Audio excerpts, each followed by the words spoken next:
The Florida Podcast Network, the voice of Florida.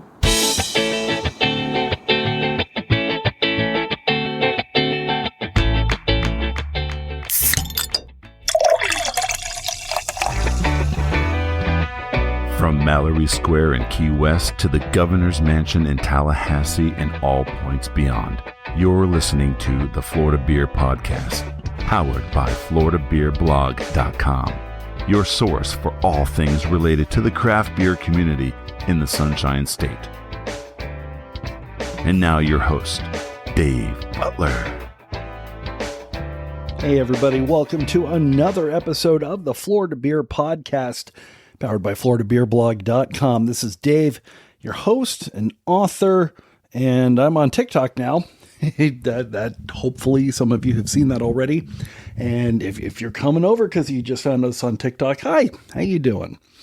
So our next episode, interestingly enough, is a brewery not in Florida, but with deep Florida roots and actually recorded here in Florida.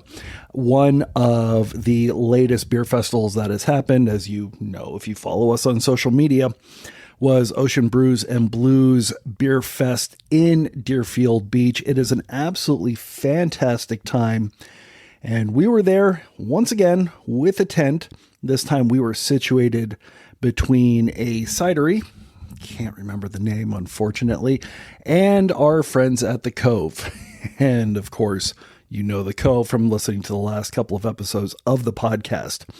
About 8 or 9 tents down was Soulmate Brewing. Now, Soulmate is based all the way up in Vermont, Morrisville, Vermont, to be exact.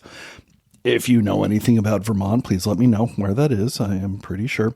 And we spoke to Jonathan Mogor. He is the co-owner, co-founder, president of Soulmate Brewing, and also is a proud resident or former resident of Boca Raton. He went to high school there and grew up there, and now that Soulmate Brewing in Vermont, his adopted Vermont home, is getting really big, he's starting to distribute some of those beers. In the first place that he wanted to distribute was here in South Florida, his home grounds, his stomping area, and so on. So they both took the flight down, had a tent, poured several of the beers that you can find in the Florida market. But before all of that fun stuff kicked off, he came and hung out with us at our tent. And so that's what you're going to be hearing today. It's us at Deerfield Beach, waiting for Ocean Brews and Blues to get started. They had an absolutely fantastic time and did a lot of beer pouring.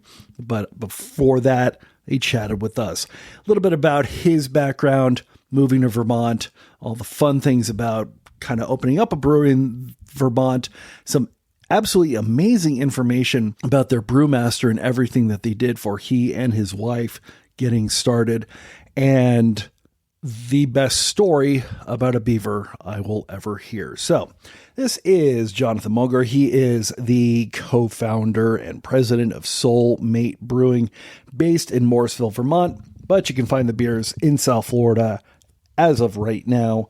Enjoy.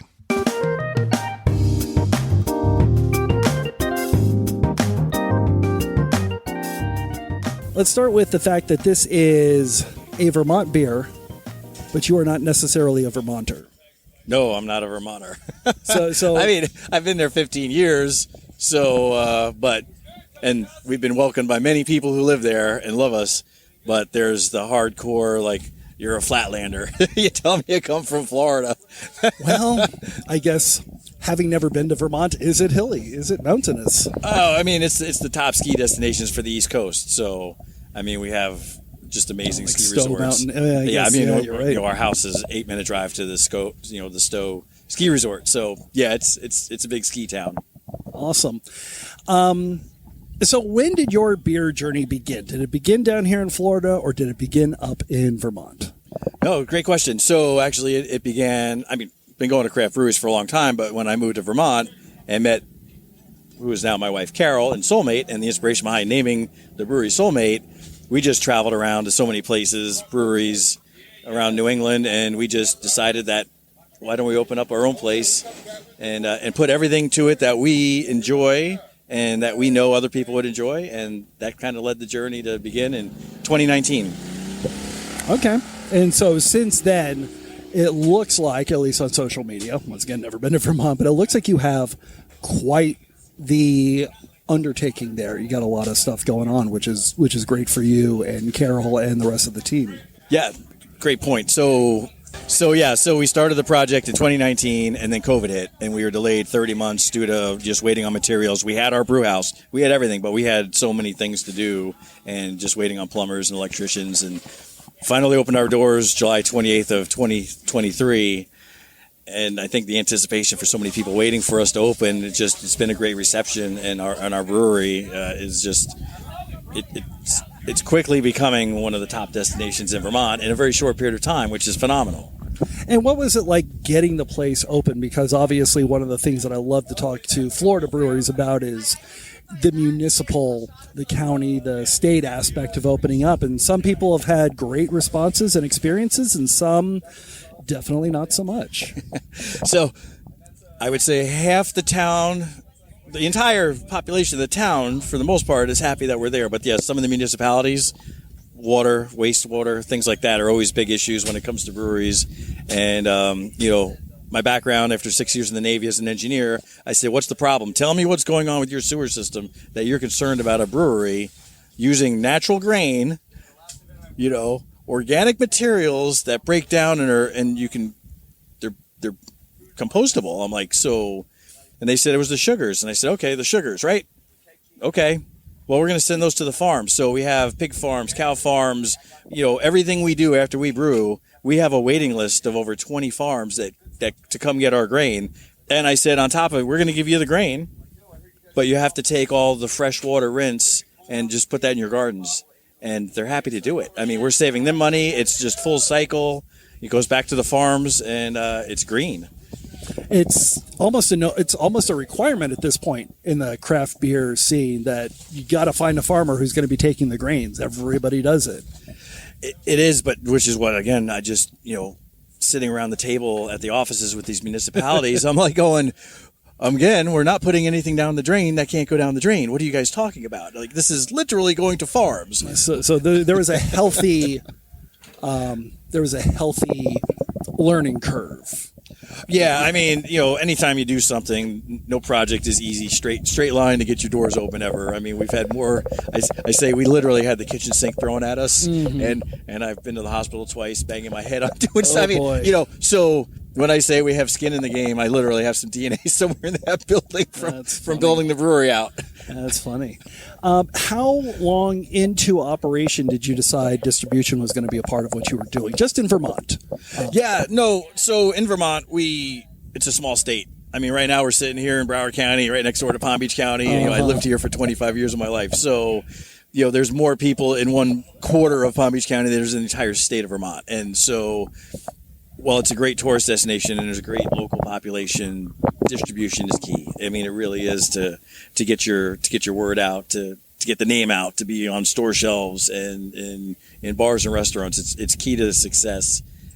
Or as a lot of people in the industry say, it's a necessary evil, because you don't make a lot of money with distribution. Your margins are low, but at least people can discover you. I mean, social media is great and all, but people still want to see that. They see your can in the store and they're like, wow, I never heard of you. I'm coming to the brewery. Nice. Does Vermont have a good craft beer scene to where the stuff that you do send out, whether it be in package or on draft, that it's not going to be sitting around for 2, 3, 4 years? Well, we're not going to let it sit around 2, 3, 4 years. I would hope not. No. Our stuff is fresh. But so the thing about Vermont is there's not a lot of chain stores. It's a lot of mom and pop stores. So you sell small quantities to them, so it doesn't have a chance to sit around. And when you're dealing with the small mom and pop stores, their coolers aren't as big as like a major grocery store like you have here in Florida. I mean, when you Publix, Albertsons, Total Wine, all these different places where they just have the volume. And there's a few places, like we've been part of Trader Joe's, and the volume. Just Trader Joe's has such a loyal following. It's an insanely loyal following. That seems to be, and especially with Trader Joe's, it seems that they try to do a lot of their own beers. stuff that is contracted for them with their own labels. It's seemed to be a little bit of a get to get into a place like that. Oh no, you're right. I mean, here's the cool thing is the people at Vermont. One Trader Joe's, I think here in Palm Beach and Broward County, there's, like Many. 13, 20 of them, so one in the state. But the whole team knew that we were opening up this brewery. They saw us go through wearing our clothing. I'm a walking billboard for Soulmate Brewing. So they'd always stop us and ask us, what's this? And it's like, oh my gosh, let us know when you open. Let us know when you get cans. We'll find a way to get you in the store. And then we finally get cans. And I'm like, all right, so how do we do this? And they're like, well, you have to go through corporate. So, oh boy, which is all the way out in Pasadena, I think. They're out in California, and so I'm like, okay, so what's the process? All right, well, you have to send an email. Well, the first email didn't work because it wasn't the right one. We finally got the right people, and they said, you know what, we don't have a lot of room, but if you want to send some samples, please send some samples. Here's the address you'd send it to. And we'll let you know what we think. And if there's an opportunity, we'll let you know. But right now, we're really not taking on anybody. And I said, okay, fair enough. We'll send you some samples. So about 2 weeks later, after the samples arrived, I sent a follow-up email. And I said, hey, just checking to see if you had an opportunity to try everything. And the sales rep, just again, all goes in email. It's like, well, we haven't had a chance to try everything, but the little that we have tried is amazing. And we're going to send you the order form so that we can start purchasing your beer. I said, that's pretty awesome. Gotcha. So what beer did you send them, and is that one of the beers that you have with us? So what we have of one of the beers that they start out with is the pre-Prohibition American Lager. So we do have the pre-Prohibition for you to try today. And one thing that I've always been curious about is with the beers, with the ones that you can, with the ones that you kind of sell the most out of, do you ever try to start saying that these are going to be our beers, these are the ones that we're going to be known for, these are going to be our signatures, or did you sort of let that happen naturally? Well, that's another great question. So, but there is actually another beer in there that Trader Joe's carries is the Irish Red too. So we can do both. But awesome. So it's funny because as we were opening up our doors and people came in, they're like, "What's your flagship beer?" And I said, "Cheers." And I said, the flagship beer is going to be the one that sells the most. So I said I would love to name all of them as flagships, but really it's going to come down to volume. So this here's the pre-Prohibition that you're trying. Oh my God, that's so beautiful. It's beautifully crisp. Little on the, I guess, earthy hops. I'll look at our producer, Steve. He's ignoring me. But yeah, I can see why that is a top seller. So yeah. So the style that this pre-Prohibition American Lager is brewed exactly to the way the American Pilsner was before Prohibition. Interesting. So you're going to get a little earthy woods notes with it, a little citrus notes, and in less than 2 years, we've already received a bronze medal and a silver medal for this beer, which is pretty cool. That's nice, and I'm assuming that as we're taking a look at the can, that's what the bronze and silver above the American flag are. Our brewer is very insistent that whatever medals we get, please put them on the next packaging run so people can see that these beers have won some medals. That's amazing. Those are beautiful. And I will say one thing about Soulmate is your labels are maybe a little on the colorful side. Can we talk about that for a second? Can we talk about the fact that there are people in my life that I cannot show certain labels to for obvious reasons? 100%. Yeah. So my background is marketing. I just love, I love going into stores or seeing a commercial come on and that catches your attention, that you can tell whoever put the labeling together really had thought behind what they're doing. And then there's other commercials or labels and you're like, I have no idea what they just tried to sell me. And so, understanding, my frustration and excitement with marketing and, how people try to sell us a product, I want everyone to have an amazing experience when they look at the Soulmate product. And so the first thing is Soulmate. I mean, my wife and I met and I knew when I met her that it was meant to be. She's just such an amazing woman. I did speak with her. She was wonderful. And it's funny that you mentioned that. I just now see how the logo has the S and the M. Well, and it's the Swan. And here's the cool thing. Okay. My wife's cousin, mine through marriage, he was commissioned by Jimmy Buffett to design the Margaritaville art that you see here in the U.S. Oh man, and being here in South Florida, it's going to be on a license plate pretty soon. It's pretty crazy. It's amazing. Right. So Pat, he when I met him, he was like, "So you're opening up a brewery? Do you know how important it is to have your branding and your logo and everything just right?" I said, "Pat, I absolutely do." He goes, I would really love the opportunity to work on your logo. And I said, "Well, I would love that too." I said, "But I have a question for you." I said, "How much do you charge?" Well, I said, Carol told me that Jimmy Buffett commissioned you to do the artwork at his Margaritaville locations. And he said, "Yes." And I said, "I can't even ask you, man. I can't afford that."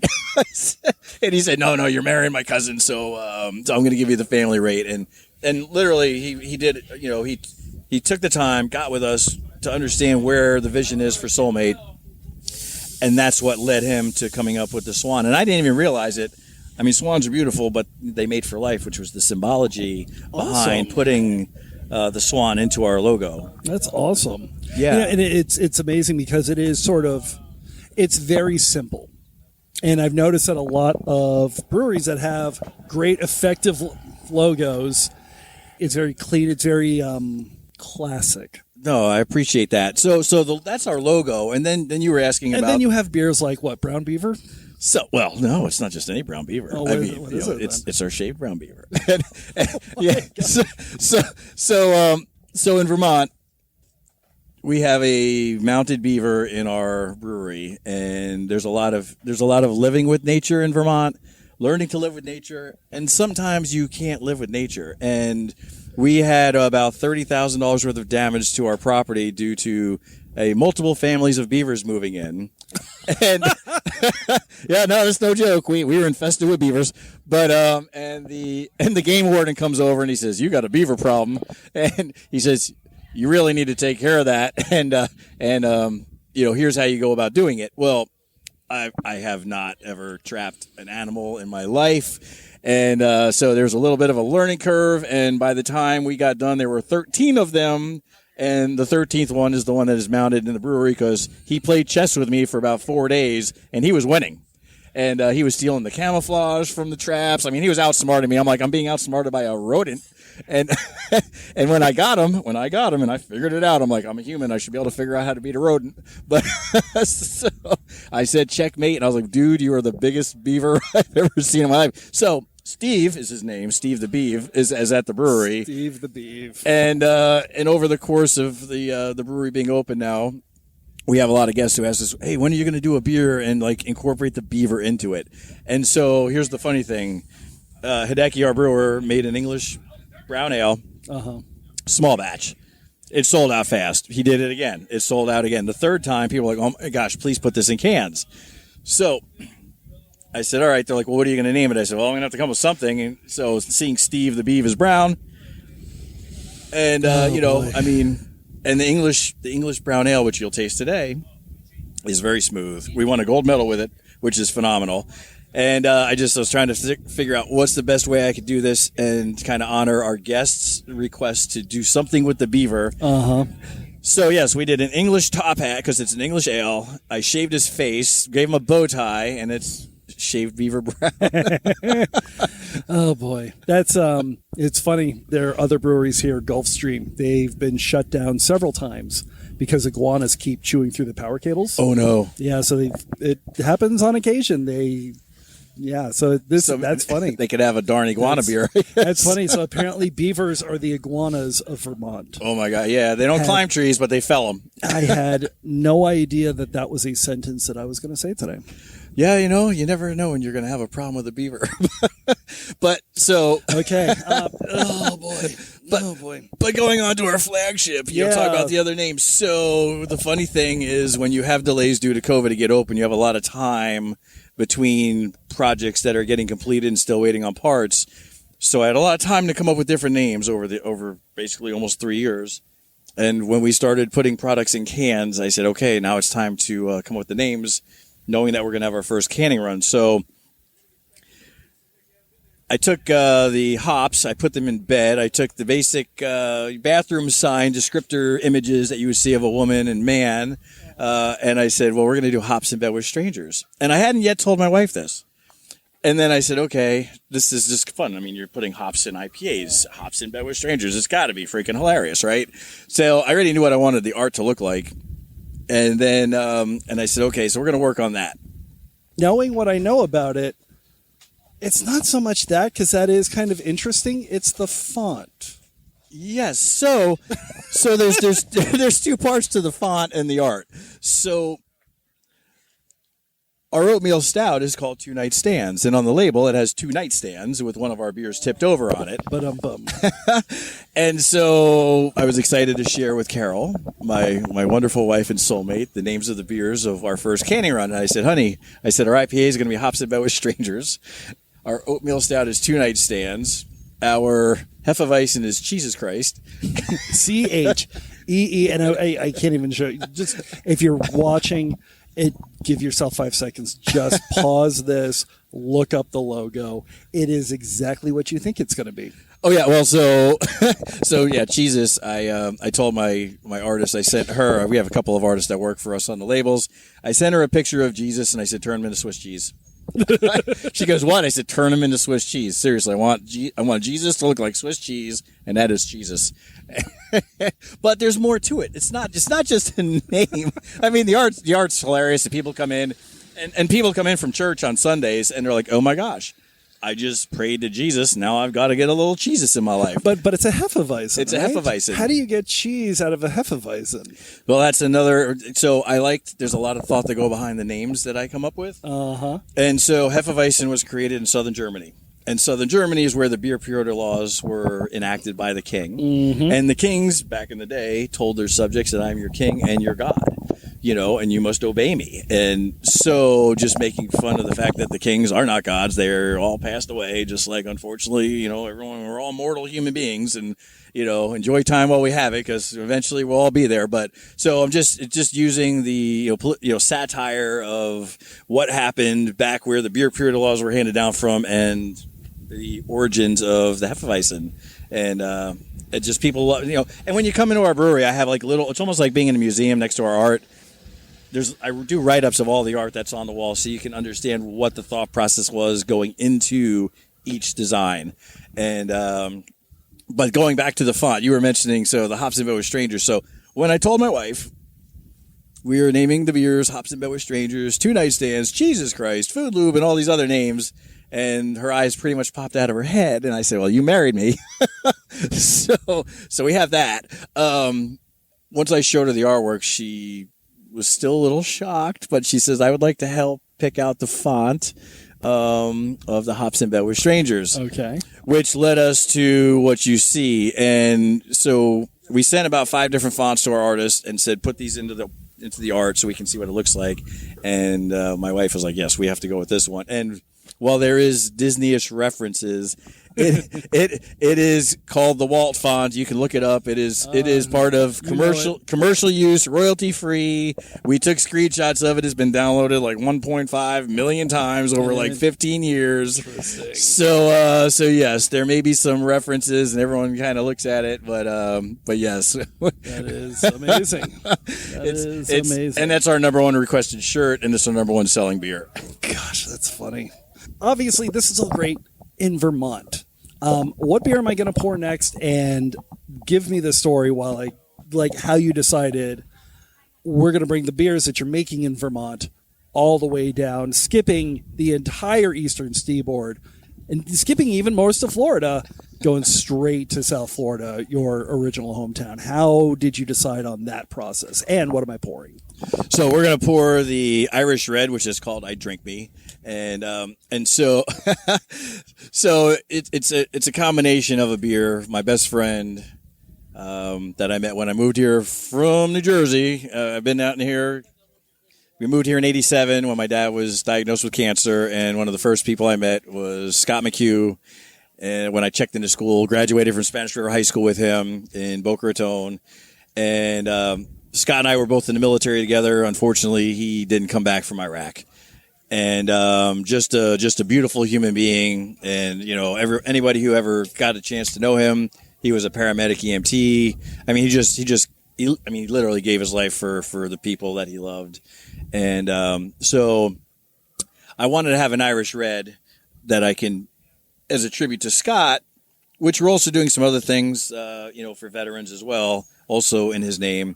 But the beer, I Drink Me, he wasn't a big drinker, but he liked a nice beer, and we loved going to Irish bars when we could. And I said, either it was going to be an Irish stout or an Irish red.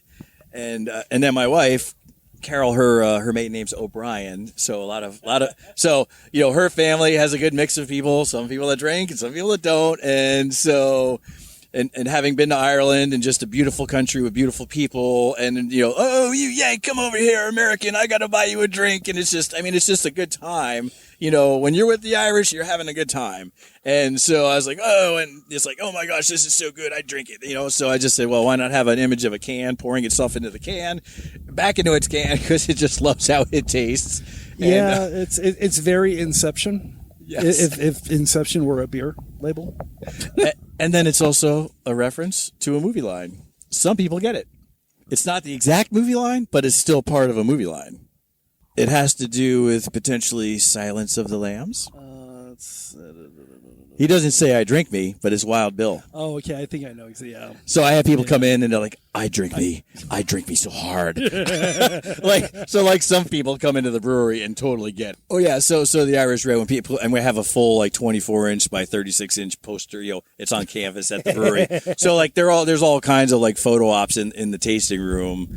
And it's pretty funny when people come in there. But yes, the first time somebody came up to the counter and said, I'd like to have an I Drink Me so hard. I just died laughing. I was like, you get it. It just justifies literally everything that you've been doing. That's amazing. It's funny. I do hope, yes, we're here in Florida, and you asked about how we jumped from Vermont all the way down here. I was down, my mom, she lives here, and my brother, and I have other family and a ton of friends from living half my life here. Yeah. So last time we were down visiting in October, November timeframe of 2024, we met a few people and we brought beers for other breweries to try our beers, just to share. It's just the nature of the industry. Just absolutely. Sharing beer with fellow brewers. Yeah. And one of the breweries, Tarpon River Brewing, amazing people, connected me with some folks and said, things are going to start off slow as with anything, but here's some boutique folks that have their distribution license, and I would absolutely love to connect you with them. Nice. And since you're from here, why not try to get your beer here first, and then kind of grow it around Florida? All right, hey, that works. So we were very excited when we got a phone call and said, yeah, Adam at Tarpon River said your beer is really good and we should bring it down here. Yeah, definitely. Adam is sort of the face of Fort Lauderdale brewing. He's so nice. Broward County. Yeah, he's a wonderful guy. Yeah, absolutely. So we went there. I didn't meet Adam right away. We went there, stopped in, and then we told the people there, I'm wearing my shirt, and exactly. a walking billboard for Soulmate, and I told them who we were, and then we got introduced, and I said, what, can I bring some beer back for you? And so we actually sat down and did the tasting, and he shared some of his beers with us, and it was just, that's when he's like, let me get you a business card, and and he introduced us to the folks that we started working with. Perfect. That's there you go. That's how it's done. That's awesome. How much how much production did you have to ramp up when bringing stuff down here? It's starting off slow. So, we have a 15-barrel brew house. We have some 15-barrel fermenters and 30-barrel fermenters to work with, and because we want our beer to be fresh and we don't put preservatives in it, we're just sending small quantities down to get it slowly into the market and then kind of work up from there. Shipping is a big thing. And that's got to be the hardest thing, I would assume. It really is. You already have low margins when you're in distribution, but to get things going, and to offset the cost of the shipping, we're working with them and to make that happen. It's a partnership, so you want to make sure that everything's successful. And the ultimate goal for us while we're down here this week, because we're here for the festival right now, but we're going to spend, the rest of the week here to go around, is to meet with some breweries who have the options for us to contract brew with them. Okay. Yeah. I'm trying to think if they're because it's amazing how some of the bigger breweries are doing that and how much, production is really being done by a couple of breweries. And in fact, I know just looking around, there's certain places that either I know contract or I know are contracted. Well, that's right. I mean, there's amazing. Even in Vermont, there's so many breweries that you think are brewing their beer, and they're not. They're having other people do it for them. And our goal is to, obviously, we'd like to be all throughout the state of Florida. Well, of course. But we also don't want to sacrifice, the quality. So it's important that, us meeting with different breweries that they're staying within certain things. We don't want to go to a place that specializes in like wild yeast fermentation, and our beer will never taste the way it should taste just because they're doing specific beers that would contradict the styles that we make. So that's part of our due diligence while we're down here is to go meet with these folks and see what we can do. And some of them have 100-barrel minimums. Some of them have 30-barrel minimums. Some have 15-barrel minimums. So, there's a combination, as they say, crawl before you walk before you run. So we'll find the right fit, and then we could eliminate the shipping costs. Exactly, which would make perfect sense. So when you came into the Florida market, obviously the pre-prohibition lager is going to be down here, or is down here. Sorry. Yeah, so the beers that we're tasting today at the Brews and Blues Festival, all 4 of these are in distribution right now. Gotcha. That's the Prohibition, the Irish Red, and then the Hops in Bed with Strangers. The Hops in Bed with Strangers, the Hazy IPA, and then we have our Shaved Beaver, the English Brown Ale. Gotcha. So those are the 4 right now. We had a nice request to get our Hefeweizen down here. So we shipped some samples. I will get you that before we leave. We'll drink that. Perfect. Because we only sent down a little bit. So it's really nice. I mean, I tasted another Hefeweizen after we landed yesterday from one of the Florida breweries, and it's really nice. And I think if that one is selling well, that there's a good opportunity when people taste what we have, they'll also enjoy that. So it's nice to see a nice variety of beers on draft down here. It's interesting, yeah. And the Hefeweizen, I feel, obviously the biggest one that was in the area for a very, very, very long time was out of Funky Buddha. Okay. And Floridian was huge. And I feel like there are a number of people that do have Hefs, but I think it's time for a little bit of a comeback. And a little bit. Well, I can't wait till you taste our cheeses. I cannot wait to either. And if people are interested in taking a look at all of this great artwork and trying some, where are the best places here in South Florida that they can purchase Soulmate right now? Well, that's a great question. I'm going to have to get to that list. I did ask, our distribution team to compile a list so we can have it here. It's kind of been a whirlwind, so we'll have to get that and put it up on the website. Perfect. That's our goal. We've asked them, any stores or restaurants that are carrying our beer, follow us, tag us, let us know that you're following it and that you're carrying it so that we can then turn around and follow you. Because having so many friends down here in Florida, I can then share that on our Facebook and Instagram with them, because everyone's asking me, hey, where can we get it? So we're working on it. It's definitely a work in progress. Gotcha. Oh, that's exciting. I am definitely excited to open up some more. Thank you so much for your time. I appreciate it. Yeah, no, I appreciate you too. Thank you so much for having us.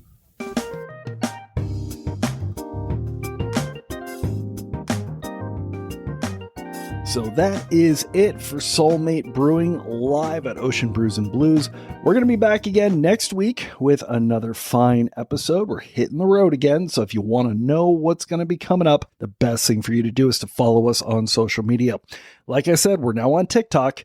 We're amping up our YouTube, but we're also still available on Instagram and Threads and Facebook.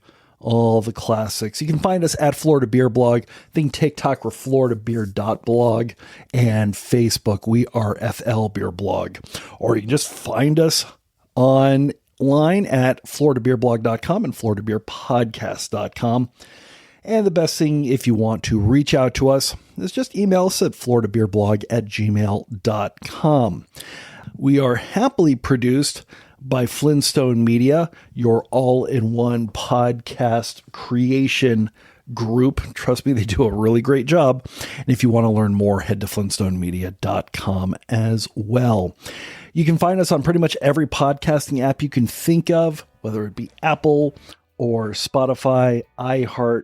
If you have a smart speaker, all you have to do is ask it to play the latest episode of the Florida Beer Podcast, and my voice will come out of that speaker. If you are listening to us on a podcasting app, the best thing you can do is to like us, subscribe, and leave a nice 5-star review. It helps us get the word out about all the wonderful things that we are doing here on the show. Our intro announcer is Jeff Brozovich, field producer Steve Pekala, executive producer for Flintstone Media and Grand Hyatt Poobah is Jemmy Legagneur. This is David Butler, your host and author. We will be back next week with another episode of the Florida Beer Podcast. In the meantime, make sure to follow us and drink Florida Craft.